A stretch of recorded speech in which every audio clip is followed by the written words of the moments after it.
Harihi Om. Om Gajananam Bhudaganadisevidham Kapittajambho Balasarabhakshitham Umasudam Sokha Vinashakaranam Namami Vickneswara Pada Pangajam. Om Gajananam Mahakayam Vignarajam Vinayakam Vishvesham Vishvashaksham Ganeshayam Namo Namaha. Om Jnananandamayam Devam Nirmalar Spatikhatrudhim Adharam Sarva Vidyanam Ayagrivamupaasmahe Yasyat Parada Vakradhyaya Parishatya Parashatham Vignam Nignam Tisatatham Vishwashremam Tamashraye.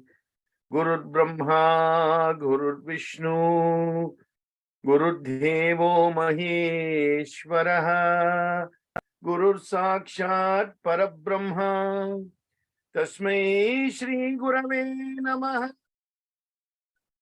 Gurave Sarvalokana,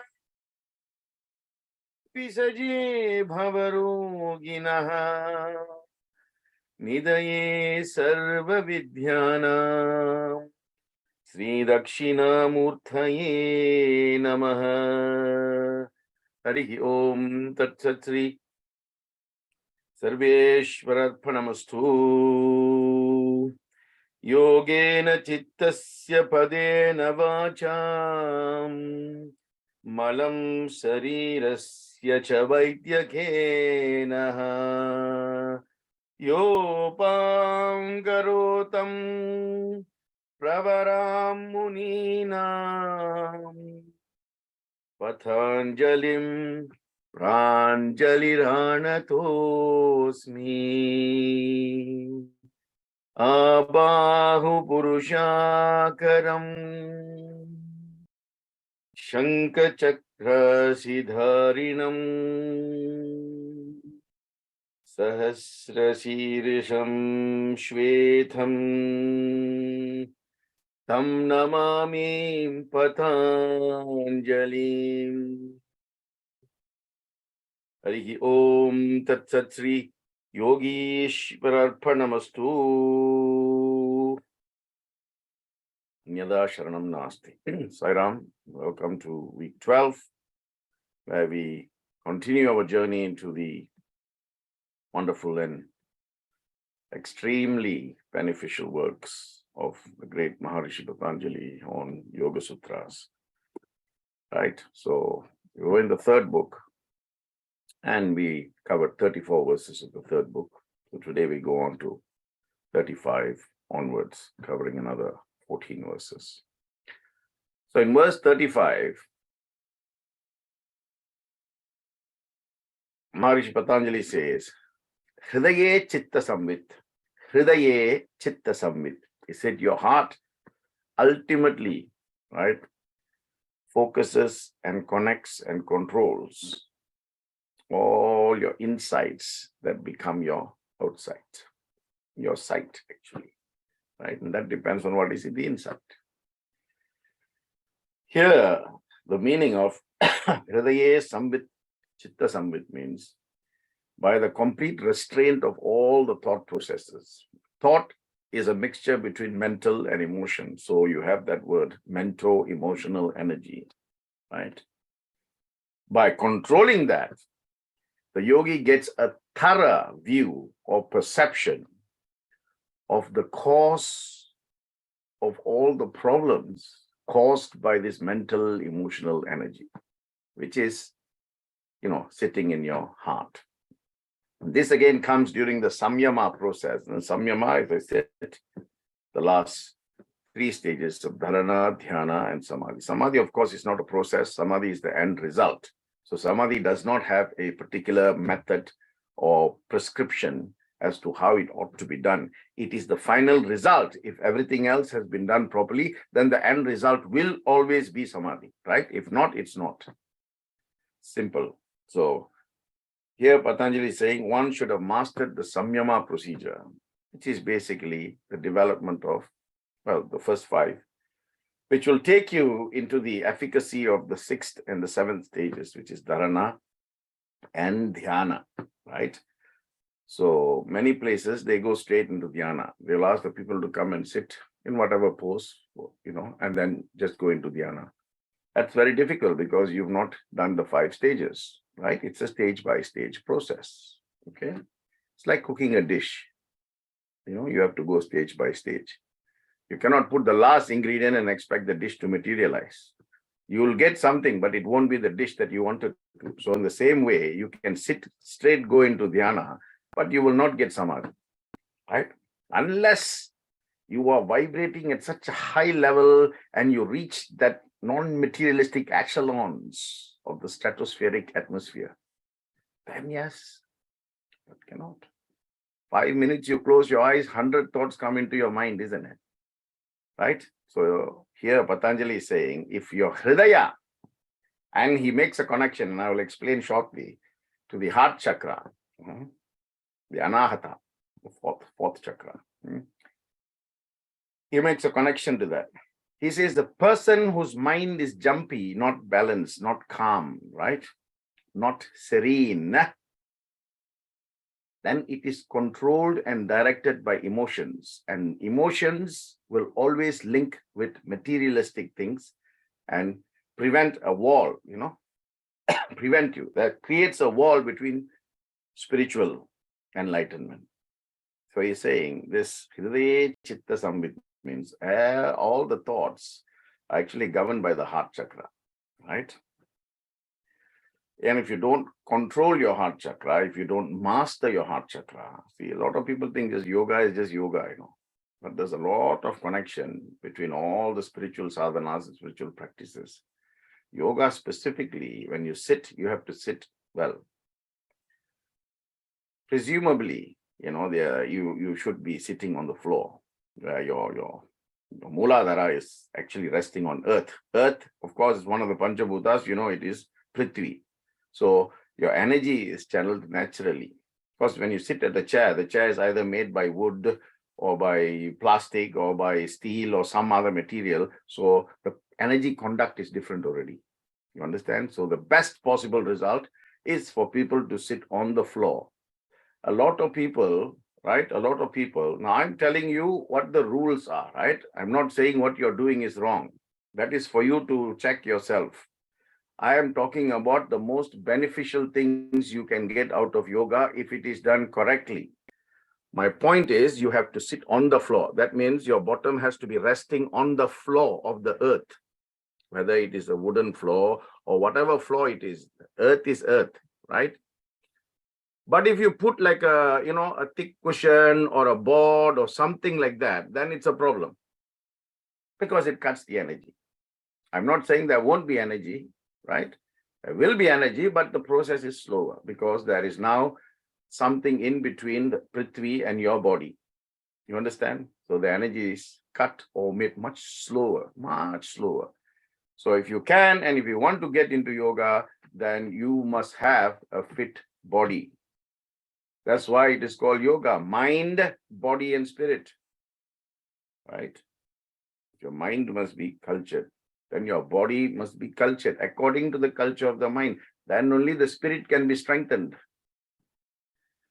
So sitting on the chair, sitting on the bed, all that is for comfort, right? Whether you get results or not, I don't know, right? But I can say the process is 100 times slower, right?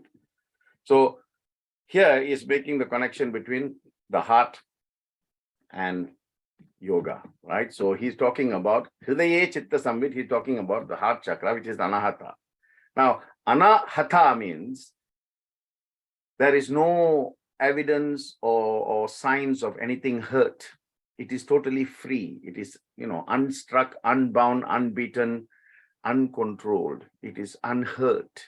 That means it is anahata, right? Is the fourth chakra. And the chakra, heart chakra, represents love,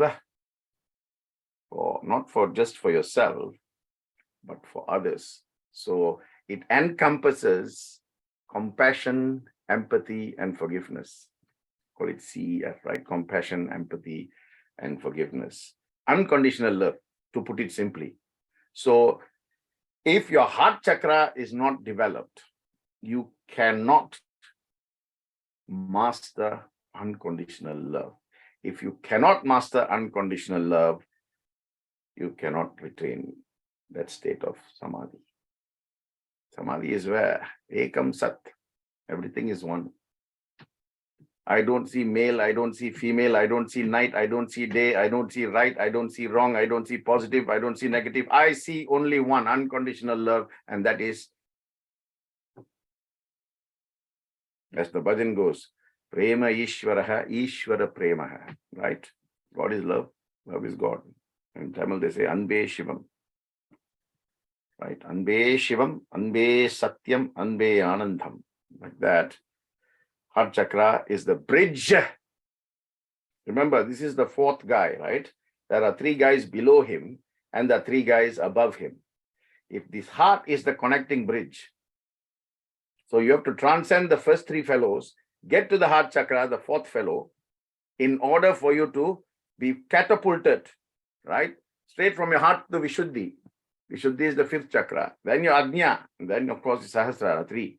So heart chakra is a very, very powerful connector, right? And it integrates the manifest with the spiritual. That is the purpose of the heart chakra, right?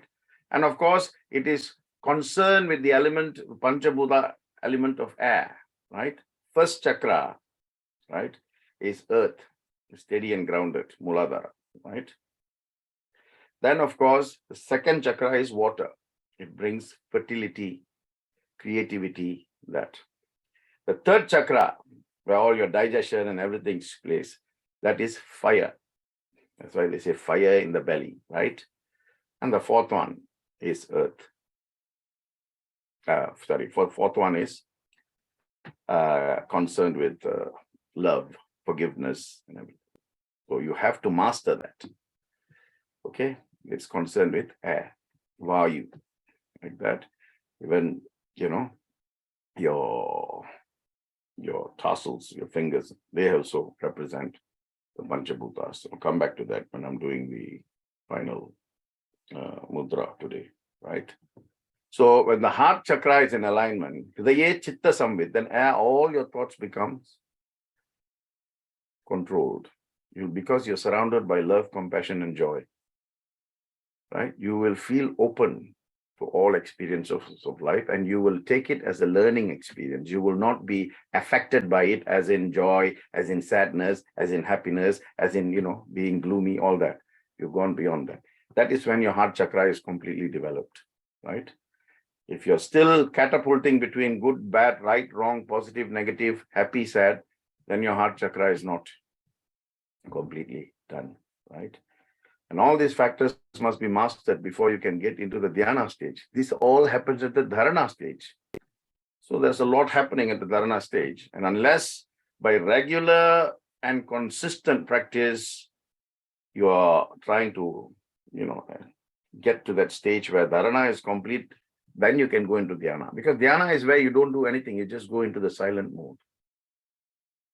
Like cars, when you put them into that, what drive is that? Where it just self-drives, right? The self-drives at a certain speed, and that's the speed it does. All you have to do is nothing. You don't have to press the brake, don't have to press, and the car goes on a cruise. Cruise control, that's the word I'm looking for. Dhyana is cruise control. Just going, floating. Dharana is when you're actually driving. You must put the brakes, you must accelerate, you must decelerate, Control is in your hands. Once that control is achieved at a certain level, then you put yourself into dhyana mode, cruise control. Then you reach your destination, right? The next verse, he goes on to explain further. right? I told you, it's all little beads that connect, little flowers that continuously are beaded until it makes one beautiful garland. Sattva purushayo atyanta asamkhirnayo pratyaya avishesha bogaha pararthatvat swartha samyamat purusha jnanam. Right? Sattva means intelligence, or buddhi. Purushayaho means your spirit, your individual person. Atyanta means going beyond the normal limits. That means excessive or extreme. Asamkhirnayo means one that is distinct, separate, and can survive on its own. Pratyaya means mental content or consciousness or awareness within your what do we call, your aura or your psyche, right? Avisheshaha means you cannot distinguish between two, right? Bhogaha means, Yogarathova, Bhogarathova means experience, Bhoga. Pararthatvat means above the normal concepts, beyond. Para means always above, right? Tattva means comes from concept. Swartha means your own self. Samyamat means where you can exercise sufficient control. Purusha, as you know, spirit. Jnanam, as you know, is knowledge. So here he is telling experience of the supreme consciousness will result from the inability of the yogi to distinguish between individual spirit and the intelligence of the universe. So long as you can distinguish, this is my spirit, that is something else that exists, you will never experience this samadhi. So here, Patanjali is saying, experience of that superconsciousness will only result when you stop distinguishing between your own spirit and the universal spirit, right? They are distinct, completely distinct, but by complete restraint of the thought process, mental, emotional energy, and focusing on the bigger rather than the smaller, that smaller is yourself, bigger is the universe, the yogi gets complete knowledge from that spirit. When you transcend your own spirit, the bigger spirit will start to educate you. These are very powerful tattvas, So if you don't really practice what the tattva is telling you, then you don't experience the sattva of the tattva. Yes, then that tattva becomes mrittva. Mrittva means death, right? Okay, so the perceiver, you remember, I said to you, you are the perceiver.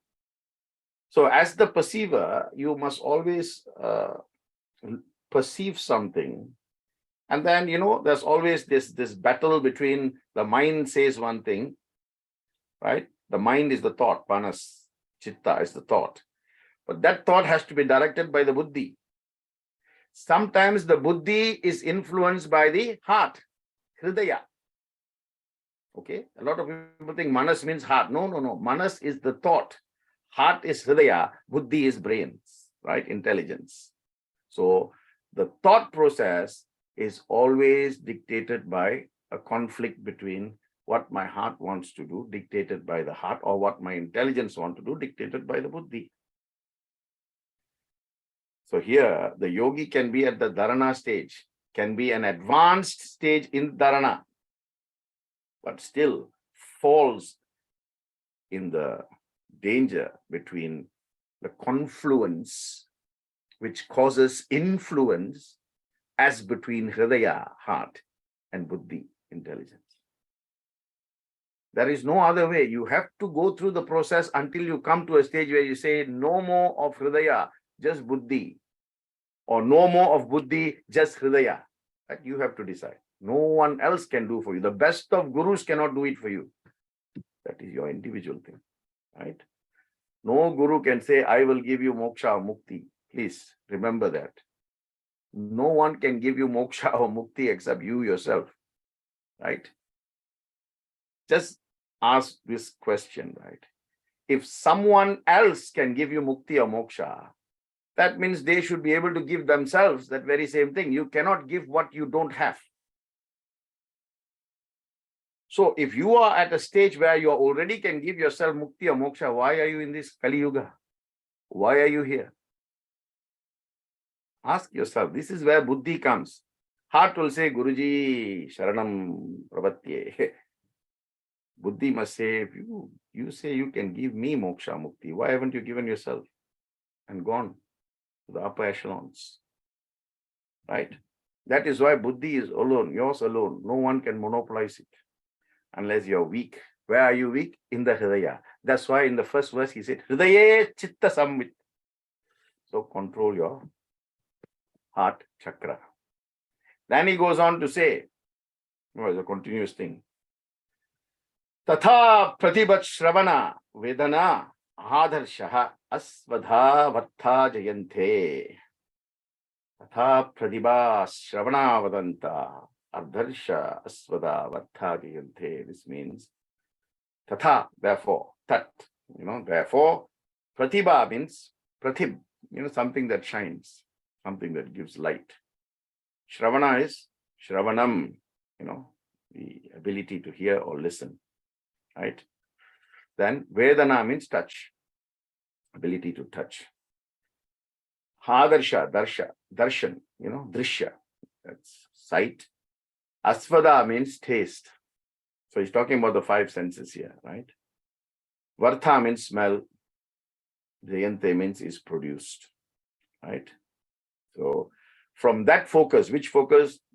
The earlier verse, when you can control between where the confluence of the heart and the brain or the intelligence will cause you an influence that will tell you what you're seeing, even though that may not be true, but that is influenced by what you think, right? So here is saying when that is controlled, when that thought process and the battle between the heart and the brain is controlled, from that focus, your senses begin to work, From that focus, the smell is produced, the taste is produced, the sight is produced, the touch is produced, the hearing is produced, right? And this is how Panchabhutas work on you. You're created by the Panchabhutas. So definitely you'll be affected by the Panchabhutas, right? Some people are affected by the cold, some are affected by the heat, some are affected by air, some are affected by water, some are affected by fire, some are affected by space, So all those things. He is talking about students who do these type of yogic practices must firstly control their senses. So he's going back to basics. Yama, niyama, first, control of moral values, control of spiritual sadhana or discipline. Then only you go into asana. Then pranayama, breathing, regulate that breathing. Then only pratyahara, begin to separate yourself.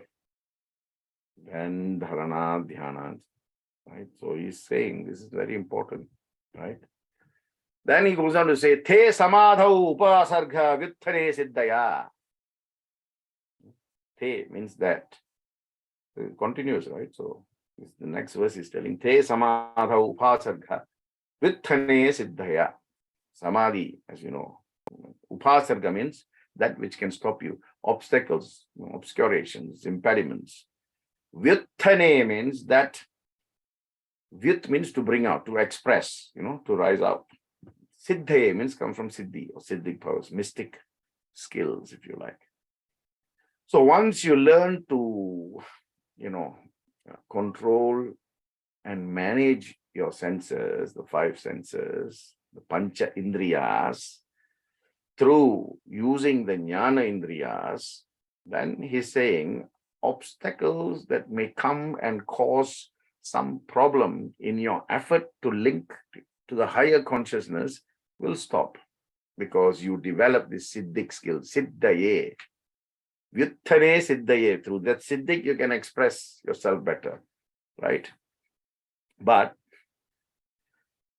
when you start to experience those Siddhic powers, again, the heart will say to the brain, hey, stop for a while. Let's go and tell the people that we've got these skills now. A buddhi might say, no, continue, because this is your journey, continue. The heart will say, come on, just take a break and show them that, you can do this because you've got the Siddhic powers, because you've come to that stage.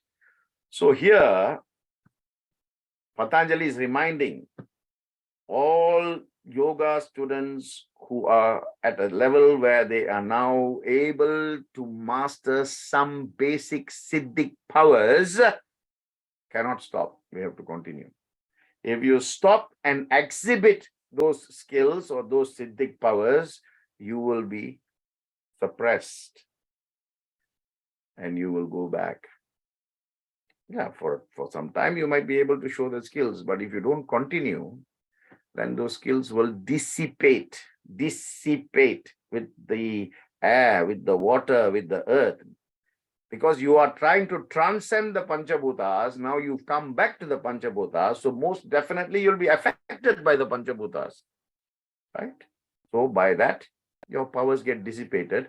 And then when you start, you don't start where you left off. You cannot resume. It is not Netflix or Prime Video where you can stop it and then continue from where you left. No, you go back to ground zero and you start again.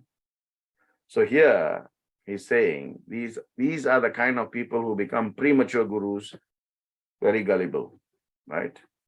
So he says, be careful. In verse 38, he's telling, be careful. And he goes on. He's going to talk about para sharir veshaha. Para sharir veshaha. Sharira. Sharira means your body. Now there is a qualifying word para and there is a quantifying word veshaha. In middle there is sharir. He's talking about transferring from one body to the other body. So in verse 39, he's saying, bandhakarana saithilya prachara samvedanacha chittasya para sarira veshaha. So here he's saying, bandha means bandhu, your bondage, your karmic bondages. Karana is cause. Saithilya means when this collapses, when the system collapses. Parachara, achara means way, method, right? Flow. Samvedana means your knowledge. Chittasya means, of course, chitta, your thoughts. Para, beyond. Sharira, body. Avesha, entering. So the entrance into another body is possible when you are able to slacken the cause of bondage by controlling that mental, emotional energy and being aware of that transition, of that transfer through yogic siddhic powers from one body to another body. This is why I mentioned to you when I was doing the second book, right? That, interbody, astral body transfer is very, very possible. And of course, it's been done before. Of course, Adi Shankara has done it, and I've mentioned that before when I've done, things relating to Adi Shankara. Then there's another Guruji called Matsyendranath.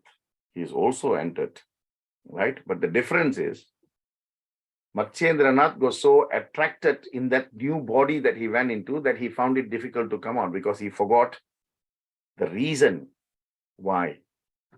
So he become bondage. That bondage between himself and the new body was so rock solid that he could not come out, right? Whereas in Adi Shankara's case, it was different, right?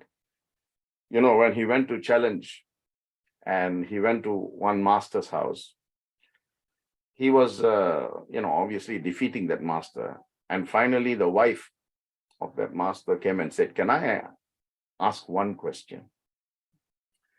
And Shankara said, yes. Of course, Shankara already knew what she's going to ask him, and he knew he's going to be defeated by that question, right? So this lady asked, you have got experiences of everything, but have you got the experience of a householder? Have you experienced the relationship, the bandha between, pati and patni, husband and wife? And of course, Shankara, as he was a brahmachari, so he cannot. So he said, give me 30 days, 1 month. Then he went with 4 of his closest, disciples, went into the cave, and he said, I'm going to go into yoga and I'm going to go into a state where I will leave my body. So my body will be where it is, but I will not be in my body. My soul will go somewhere, and do not let anybody touch my body or do anything with the body. This is very, very important, because there is a way in which I will leave and there is a way in which I have to come back. Same way, right? Using the Sahasrara chakra or using the eyes, right? So he went to experience, the king was going to die. So in his meditation, he could see. So he, para sarira vesha. So he went beyond him and went into the body of this king. So when the king's soul was leaving, he entered. So the king technically was dead for a few minutes. And then, of course, the minister said, oh, the king is still alive. But Shankara's soul was already in there. So he lived with the queen for 1 month and experienced that experience which he was lacking, right? But the queen somehow found out, because, of course, the king is not the same, isn't it? For years and years and years, she lived with the king. But this new king was so different in many ways. And then she consulted some of these, and she found out that it was actually Shankara meditating in one of those caves. So she actually told her guards to go and kill that body of Shankara. So Shankara's soul is stuck in the body of the king forever. Of course, that didn't happen. Before that day could happen, right? Shankara transferred himself back into the soul. And by the time the soldiers came, Shankara was already there and the king was already dead there, right? So this is a very, very, very, very skilled, only skilled, great yogis can do this. If you try and do this, well, you can't, because you don't have that skill. But if you develop to years and years and years, after years and years and years of practice, and you can do this para sarira vesha, then you make sure you are able to go and come back. Entrance through the front door, exit through the front door. There is no other way, right? That is the only window. You use one chakra, that's the same chakra, you have to go and come back, right? And that chakra is the Sahasrara. If Sahasrara is developed, then you don't need to do Parasarira Vesha. You can do Moksha Mukti, right? So, there we are. That is Shankara, and this is verse 39, where he's telling, be careful once you develop these yogic powers, then, that is why in the, what we call, we have these ashramas, isn't it? The 4 ashramas, Brahmacharyam, Grahastha, Vanapadishta, and Sannyasa, in that order. Because then, by the time you get to the sannyasa, you become a sannyasi, you become a yogi, you've already experienced brahmacharyam, you've already experienced the householder, the grahastha, and you've already experienced the vanapadishta, your bondage, the 3rd circle of bondage. Brahmachari first, grahastha second, vanapadishta third. The 4th circle is where you're going. By that time, you've already experienced life on full cycle, right? So we know Shankara is actually an incarnation of Lord Shiva, right? Because his parents got a boon from Lord Shiva, isn't it? Either you have a son who lives for a very long time, but who is dumb, who's dense, or you get an intelligent being that will educate the entire world, but he will die very young. Both spoke at the same time. The husband, the father and the mother of Shankara give us the one who will educate the world, but will not have a long life, right? Where Shankara went into Samadhi at a very young age. But before he did that, he had given the world so much, right? So that is verse 39. Now in 40, he goes on to talk about each of the Panchabhutas and how it relates to your body. So here he's saying, Udhana Jayat Jalapanika Kantakadishu Asangha Utkranticha. Utkranticha, right? Udhana is air, And when the priests in the temples, the acharyas in the temples, they are offering Nevedya to the gods and the goddesses, they recite Anna Suktam, or they do this, Panchabhuta Suktam. Say Om Pranaya Swaha, Apanaya Swaha, Udhanaya Swaha, Vyanaya Swaha, Samanaya Swaha, Brahmane Swaha, Om Tat Satvam, Amritatmane, Mahanevedyam Nivedayame. And they take the water. Nivedhyanantaram achamaniyam samarphayame. Everything is Panchabhutas. Water, earth, space, air, and fire. That's all it's used in pujas and punaskaras. So Udana is the air. Where does the air come from? The throat. It goes through, right? So it transcends. From, if you're breathing in, it comes from the diaphragm, goes up through the throat. That's why there is a chakra there called Vishuddha. Jayat means you are able to control. Once you control this, nothing can come in the way. By mastery over the air, this is breathing. Pranayama is all air, isn't it?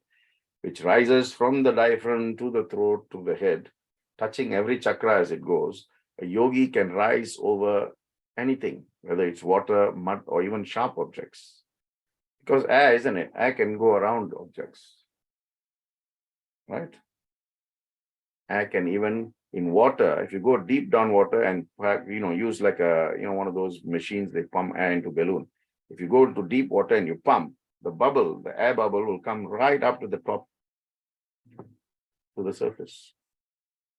So he's saying, Udhana, if you are able to control that passage of air in your body, then you won't have a problem with regards to the other senses in your body. And you are able to control through breathing. Through breathing. What happens when you're unable to breathe? The first thing they do is give you oxygen, isn't it? Right? So that's why you see, the Creator is so great. Human beings breathe in a certain way. Right? Birds breathe in a certain way. Things that live in the water breathe in a certain way. Things that live in the air breathe in a certain way. Right? If we fly at the same level of the eagle, just in the open natural space, we will die. But the eagle can fly at that space and not be affected by it. Because that is how it controls its own prana, udhana, vyana, samana. So it can survive at that place. So Yogi is telling here, Patanjali is saying, you are able to control that element of vayu, udhana, and you are fine. You don't have to worry about other things. Then he talks in the next verse about samana. He says, samana jayat jwalanam. Right? Samana means digestive energy, fire. Jayat, and to control and to conquer that samana, you have to become jwala. Jwala kesam, that means shining, burning, blazing, fiery glow. So he's saying samana jayat jwalanam. Jwalanam. By conquest, by conquering, by controlling your digestive force, the yogi's psyche, the aura, shines. That's why some people you can see a very bright light around them. This is called Jwalakesam. Okay. And one of the ways in which, in another work of Patanjali, he says, one of the ways in which you can develop this samana, you can control this samana, is through pranayama, and specifically, those of you who know this will know what I'm talking about, right? It's called Bastrika pranayama. Bastrika pranayama, if you do continuously, then you are able to control your digestive forces. That means you are able to control your diet. It doesn't mean every day you must eat 5 different types of, varieties in your food. You can just survive on curd rice. You can just survive on curd without the rice. Right? So my own experiences when I started doing all this, right? Times when I just eat only curd rice, I would look for, something to add to the curd rice, like pickles. And Ganesh knows this very well, right? Because he constantly sends me pickle bottles. But I will also look for some like fried stuff, like fried cauliflower or something like that, to make it a bit more tasty. And then I stopped myself thinking, if I'm going to, put other things, I might as well have a normal meal. There's no point trying to go into the sadhana, but still wanting those things. Then I just used to have, curd rice. I think, why do I need the rice? I can survive with curd. It's good for my stomach, that, what do you call that? That element, bacterial element. So then I can just survive on curd. And if you want to go further, you can then just survive on water. And then when you come to a stage, you don't even need water. That is how our rishis and sadhus and saints and rishis can stop and go into meditation and be in that state for years and years, because they are totally disconnected from the requirements of the body. They've gone into a different level already. At that level, you're not thinking about morning breakfast, lunch, and evening dinner, and in between snacks. No more. But to get there, that slow erosion or gradual giving up must happen. You must become disenchanted with food. Then you can. Then upward course is there. Otherwise, you come back to the lower spirals. And then you rise again and you fall again. So we are constantly caught in this cyclical circle till you cut that bondage. Then you can. Right? Then he goes on to say, the next verse, he's saying, Strotra, Akashayo Sambandha Samyamat Divyam Srotram. Strotra means Strotra, not Stotra, Srotra. Srotra means hearing sense. Akashayo, Akasha, space. Sambandha means bandha, Sambandha means relationship. Samyamat, as I said, complete restraint from thought process. Divya, Divya means special or divine or supernatural, if you like.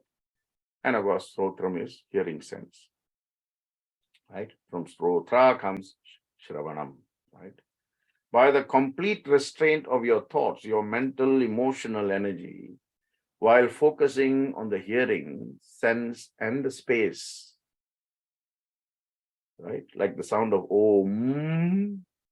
First, you take the sound from internal and then you project it to the external, and you can only hear and experience that space. You're no longer where you began.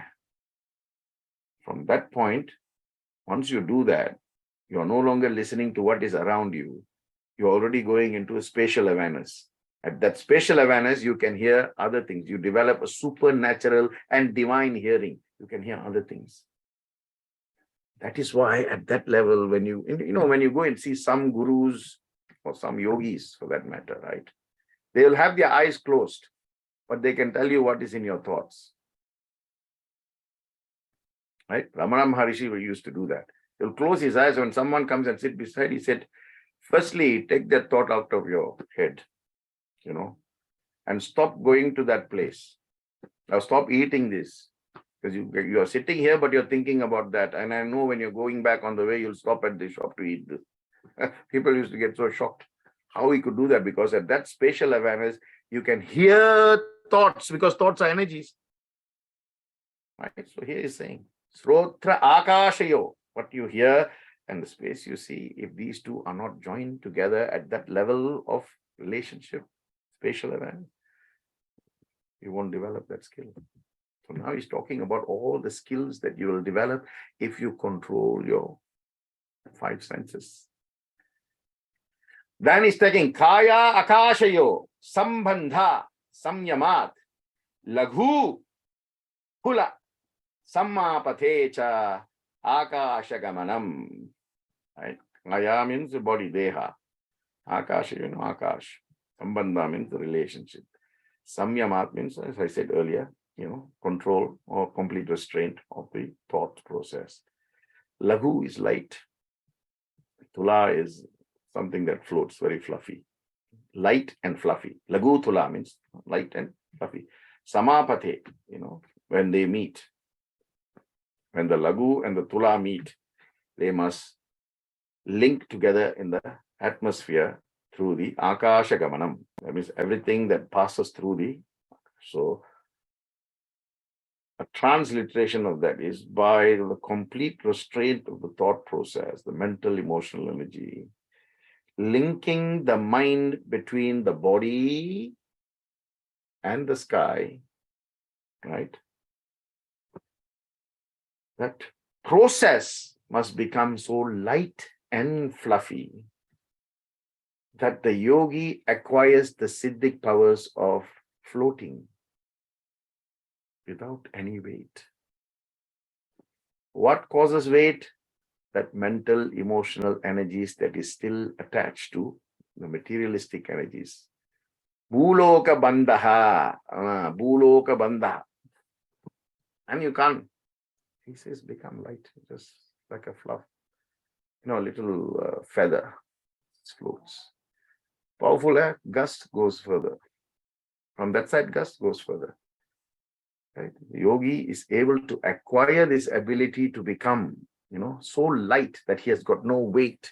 That is when your thought is at that level of lightness that you can travel. Right? So you must have this lagu and thula, so light, like a piece of cotton. You throw it in the air, it just floats. Of course, if the cotton is wet with water, it just drops like that. So that wetness is your mental, emotional thoughts that bring it down. So you see, everything goes back to that mental, emotional thoughts. That means mind. That is the first stage in yoga. Mind, manas. Biggest problem, right? If you cannot control the mind, there's no point controlling the body, because the mind will tell the body, stop this, right? Don't listen. Okay. And in 44, he goes, Bahi akalpita, vritti mahavideha, tata prakasha avaranakashaya. Bahi means outside. The antar bahi. Antar bahischa. In one of this Rudram, it comes. So antar bahischa. That means one, that Shiva is inside and is outside. Right?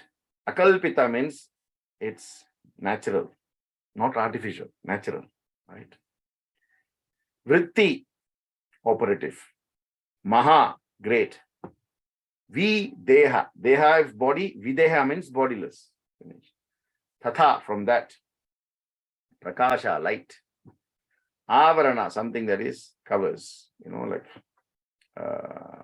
avarana means something that blocks, like mental darkness, if you like. Shaya means dissipation or removal. So by the complete restraint of the mental, emotional energies called thoughts, which is external, which is natural, which is not formed, when that is controlled by complete restraint, the yogi achieves a great bodiless state. From that state, the greatest of mental darkness is dissipated, and all you have is light. Oh, fantastic. Mahavideha. Videha, as I just told you, Deha is body. Videha means bodiless. This is Mahavideha Tatha Prakasha. The great state of bodilessness. Of course, you can even go to Surya Loka at that point, because you become that energy. At the end of the day, that is Samadhi already. Right? Now, there's a small light, you're going into the biggest light, the sun. When you merge with the sun, can you identify which one is the small light, which one is the sun? No, because there is no distinction already. You are the light is in you. So many songs, so many bhajans, so many kirtans. I am the light is in me, the light is in you. Once that light becomes me and you, there is only one light. And that is the light of consciousness, supreme consciousness. Okay. And he continues to say, Stula Swarupa Sukshma Anvaya Arthavatva Samyamat Puthajaya. Fantastic. Stula means, Stula Shukshma. That means your body. Gross body, subtle body, right? Swarupa, the real nature, is between the gross and the subtle.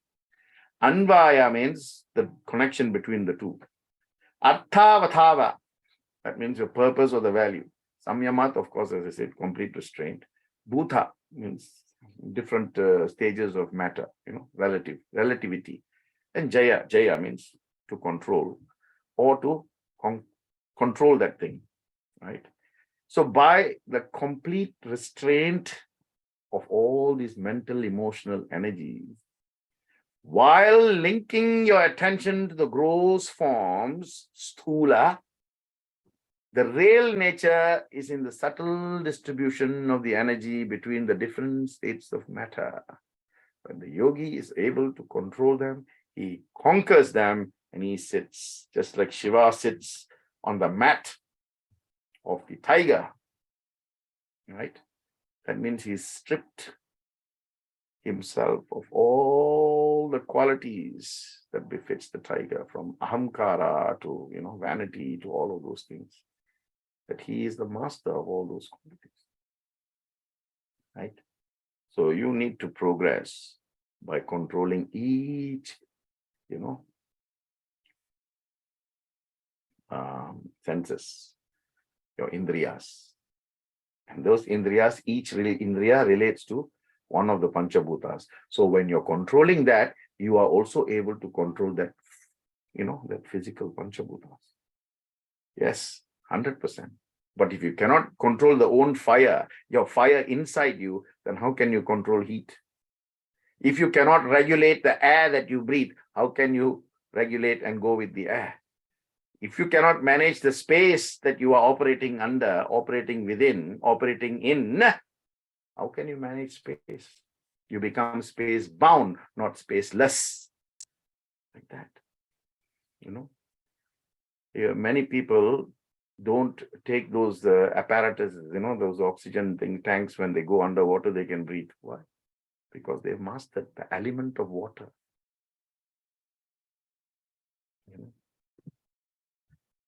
That is why when you say the mantra pushpam, you give credence to all the 5 elements. Apo vai ayam vayutanam ayatanavan bhavati. Like that. Vayu, when you go, every single panchabhutas gets mentioned in the mantra pushpam. And that's why you give thanks, because you are that, and that is you. Then in verse 46 is go, Tatha animadi pradurbhavaha kaya sampat tat dharma anadi gathacha. Anadi gathacha. Tatha means from that. Anima means that minuteness. Anima, Adi, from beginning. Pradhurbhava. Pradhurbhava means coming into existence, or that which manifests, or that which takes shape. Kaya is your deha, your body. Sampat, Sat Sampat, the 6, wealth. Sampat means wealth. I think I spoke about Sat Sampat from some point. Perfection, wealth, prosperity, perfection. Dharmas, what it is. Anabhigatha means there's no objection, there's no obstruction, there is no, deterrence, there is no difference, like that. So he says, from minuteness and other related mystic skills comes the perfection of the subtle body and the non-obstruction of the functions of that subtlety. Minuteness means you become nothing. This is why I said the first thing he started in verse 35 was Hridaye Chitta Samvit.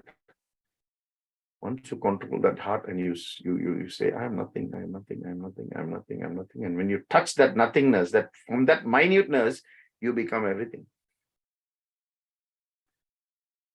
Purnamadha Purnamidam Purnat Purnamudachyate Purnasya Purnamathaya Purnaveva Vashishyate. From nothing, you become everything. From everything, you should become nothing. There is no difference between nothing and everything. That is something. Okay. So that is 46. 47 is also equally interesting, because it says Rupa Lavanya Balavajra Samhana Natvani Kaya Sampat. Here he is saying Rupa means the form, right? Sundar, beautiful. Lavanya means the charm. Rupa Lavanya. That is why if you look at Lalita Sahasranamam, 1,000 names of Sri Lalita Devi, one of them is Rupa Lavanya. Such beauty and charm no one else ever has. That is Lalita Devi, right? Every form of Devi is like that, but we are talking about Lalita Sahasrana, right? And Lakshmi also that, right? Om Padma Rupa Ye Namaha was one of her names. Om Lavanya Dev Ye Namaha. That's also another name of Devi, right? So like that, Here he's saying Rupa, Lavanya, Bhala. Bhala means young, force, Vajra. Vajra means infallible, like the Vajrayudha that Indra has, Vajrayudham. Vajrayudham is the one that, he threw at Hanuman. Vajra. Samhana Natvani means something that is so, definite, like rock solid. And of course, Kaya is your body, Sampat is perfection. So here he's saying beautiful form, Rupa, beautiful charm, Lavanya, Bhala, Vajra, mystic force, diamond-like shiningness comes when you perfect the subtle body, not the stula, the gross body, but the sukshma, which is the subtle body, right? Advanced yogic practice focuses on the subtle body. Initial yogic practices focuses on regulating the outside subtle body. Then you go into the higher stages. And if you go into Kundalini Yoga and Chakra Yoga and all of that, then you stop focusing on the external, you start focusing on the internal, which is this Sukshma, Stula Sukshma, right? So then you become a Satguna form of the body and you go into the mode of pure goodness.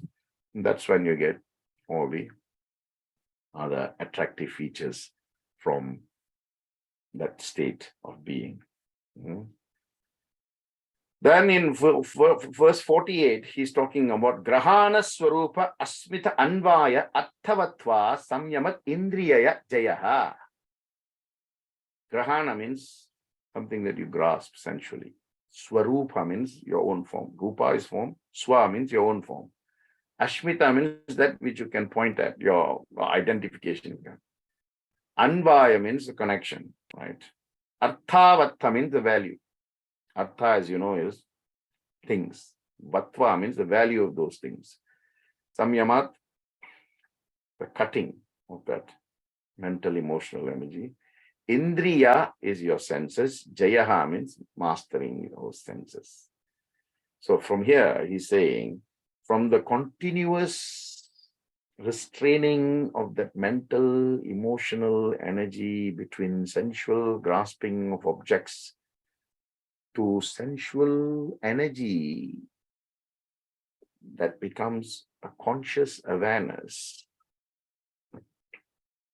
the yogi acquires the ability to conquer and control his relationship between the two sensual objects. And he is able to take the sensual objects that does not impact his own senses and move on.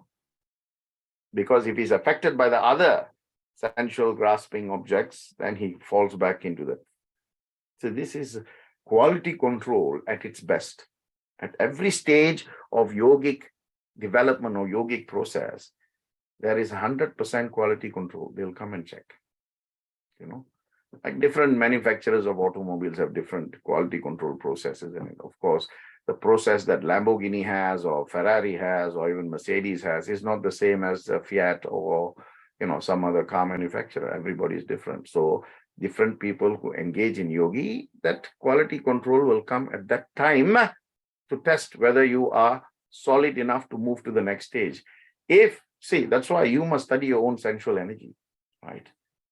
You must take hints where it says suddenly, you're meditating and you think, feel a bit thirsty. That means, you're at that level where you're continuously being looped back into the Bhulogic senses or Bhulogic energies. And you must upper yourself from that,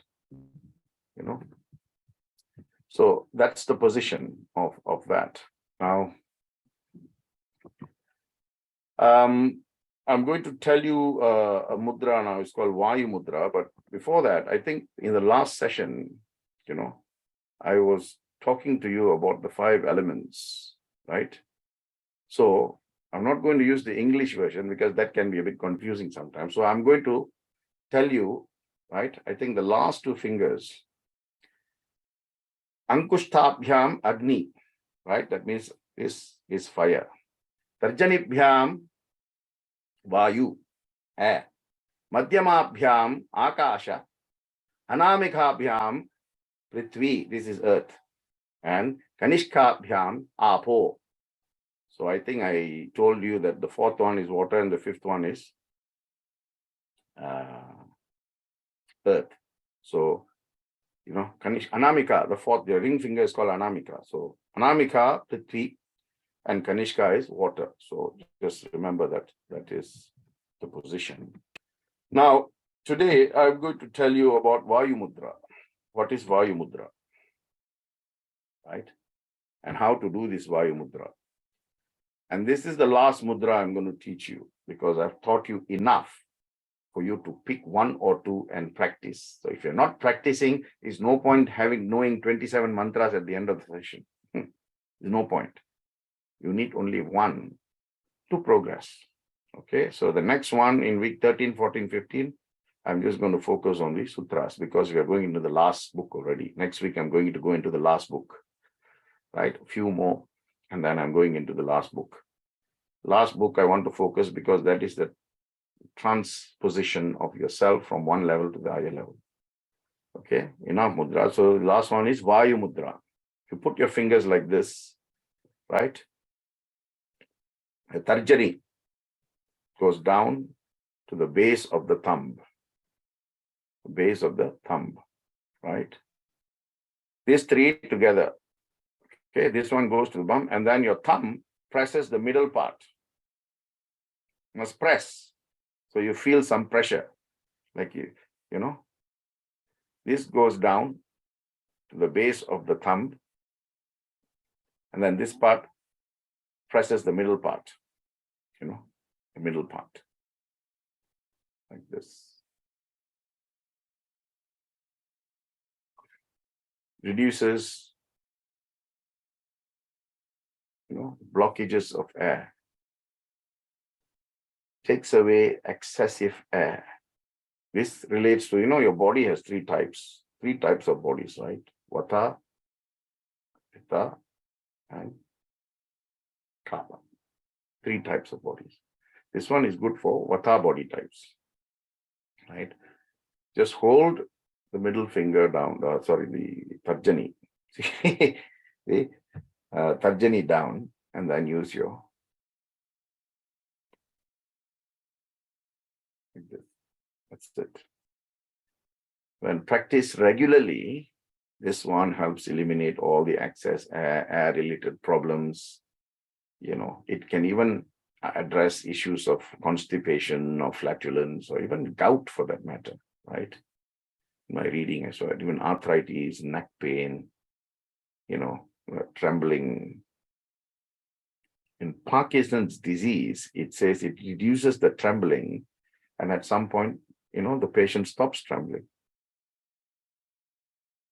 Even the word cervical spondylitis is mentioned with Vayu Mudra. These are such powerful things, right? Of course, modern allopathy may have differences in views, right? I'm talking about yogic science here, right? It's entirely up to individuals what they want to believe. My job is to pass that information to you. Information is not mine, right? I did not create all this information, so don't hold it against me. This is out there. The science is there. I'm just picking and giving you. Okay. Sai Ram. Anyada sharanam nasti tvameva sharanam mamaha tasmat karunya bhavena raksha raksha yogishvaraha. Hari Om Tat Sat. Sai Ram.